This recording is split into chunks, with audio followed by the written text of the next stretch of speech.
Malevolent Femcantation was a spell used by Megicula from the underworld to fully manifest herself into the human world, but the magic knights thwarted her plan.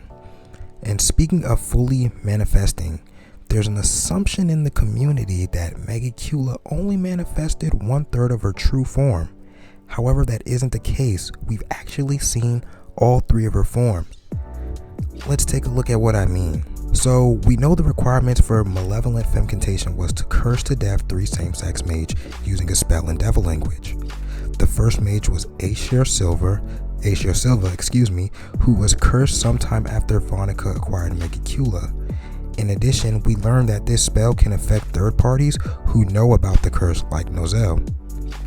Now, the curse on Aesir led her to die about 1 year, and because of that, it allowed Megicula to partially manifest herself into the human world.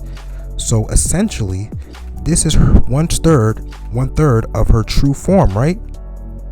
Nope, wrong. It's this form right here. When Megicula takes over half of Vonica's body, this is actually Megicula in her 1/3 state. As you see in this panel right here, Aesir death satisfied the 1/3 requirement to Megicula, which allowed her to partially manifest herself into Vonica's body. So then, what's this? So right in the next panel, Megicula mentions that because she has control over Vonica's soul and because she's near death, she can manifest herself in her saggy titty state. So this right here would be Megicula's 2/3 state.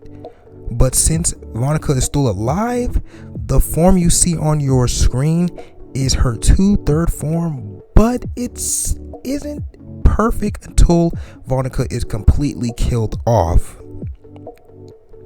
So all that leaves is killing Lolo Pechka to fully manifest herself into the human world. And speaking of full manifestation, have we seen the design for it? We sure have, but it was back when Vonica first attacked the Heart Kingdom. We've seen the silhouette for Megicula, and I know what people are thinking right now. We can't trust silhouettes because of Libe being a lot smaller when he appeared in the physical world versus when he was in Asta's psyche.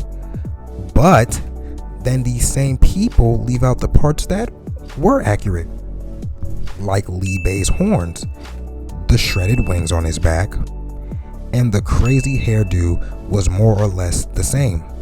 So the designs were indeed accurate, but the size was different. However, you can definitely trust the silhouettes.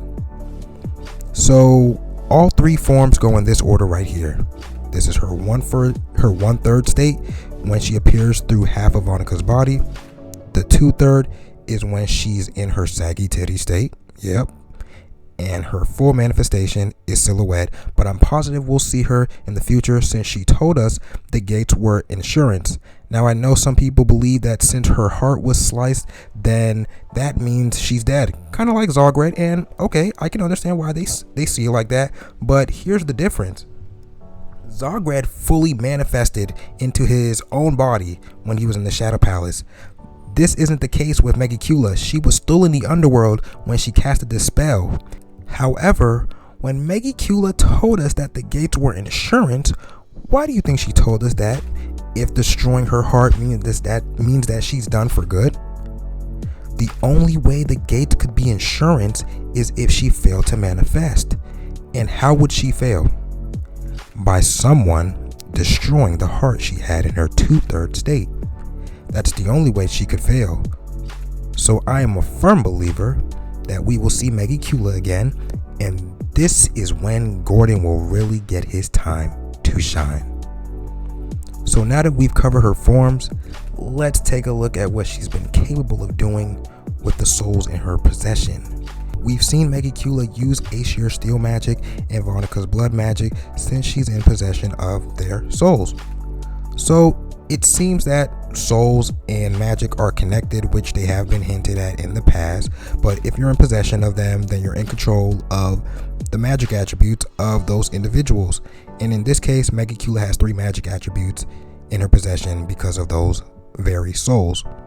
Then you have Lolo, whose soul is also under control of Megicula, which allowed her to turn Lolopechka into a devil. So what we've seen so far is using their magic attributes and turning individuals into devils.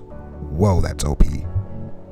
And lastly, once Megicula is defeated, Malevolent Femcantation comes undone, and Aeshir Silva was finally freed from Megicula's possession, along with the curse on Nozel and Lolopechka.